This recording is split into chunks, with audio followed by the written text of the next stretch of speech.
the reason I bring up the podcast, or any one of the podcasts that a company might choose to do, is that by creating a podcast, we're basically fueling our engine constantly every single week. We get the episode of the podcast, which we release every single week. So we get an episode every week. That gets then shared onto Spotify, to Apple, to Google, to Amazon, etc.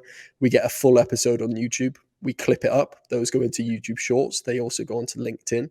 We then have text-based posts. If the podcast episode warrants a long written piece, we are able to share that with a content writer, and we're also going to get that on the website. So by producing one podcast episode every single week, we're actually getting 10 to 50 different pieces of content a week, which means we can very efficiently distribute content at mass in a very ordered and structured way, just by adhering to that one per week podcast. So I think that's been one of the most, I would say, efficient, or one of the most rewarding or valuable things that we've actually started. I think we started that back in November, so we're coming up to our 20th episode on that, and 20 weeks worth of content and hundreds of sub pieces of content off the back of that.